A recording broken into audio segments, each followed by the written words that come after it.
Welcome to the Flirty Blog. So last weekend, I went through a corn maze for the very first time. It was called the Dixon corn maze up near Vacaville, California.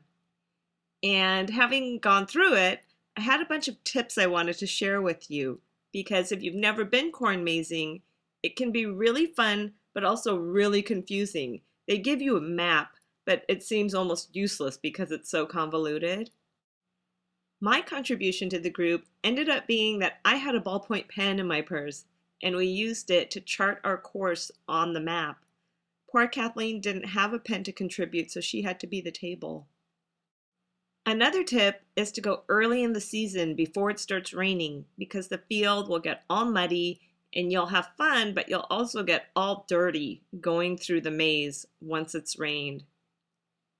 Because most of the cornfields probably aren't going to be near where you live, you won't know what the weather's going to be like, so you definitely want to dress in layers. So bring a hat, wear sunscreen, wear closed-toed shoes because the walking surface is really uneven and there's fallen stalks of corn scattered all over the pathway, and you don't want to trip.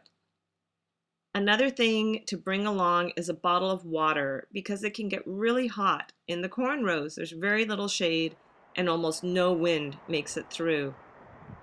This is a view from one of the tops of the platforms mid-field. There are 4 of them, and the goal with the map is to walk from one to the next, to the next, to the next, and find your way out.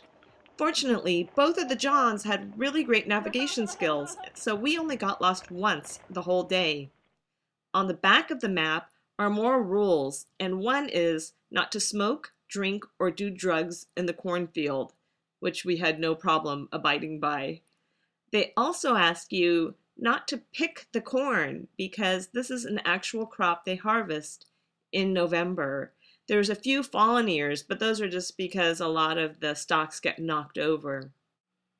On this platform, we found a lot of people, which was kind of surprising because we'd hardly seen anybody the whole time we'd been in the maze. But it was a great reminder about another rule on the back of the map, which is not to swear and curse while you're out there in the corn maze, because I guess they just don't want any of the kids who might be a few rows over from you being corrupted while they're mazing. They also ask you not to litter, and I was kind of surprised. We did see a lot of food wrappers, empty bottles, and torn up maps as we made our way through the corn maze. Another thing you want to keep in mind is there are mischievous people around, and even though the maze sets up markers for you to follow along with your map, some people will pick up a marker and move it to a new location just to try to trick you into thinking you're lost when you're really not. Despite finding one misplaced marker, we found our way out, and we had such a great time that we all agreed to make this an annual tradition. We'll go back next year, probably bring a few more friends with us.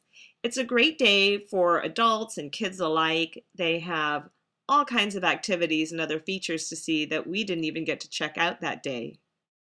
So if you go, I hope you have as much fun as we did.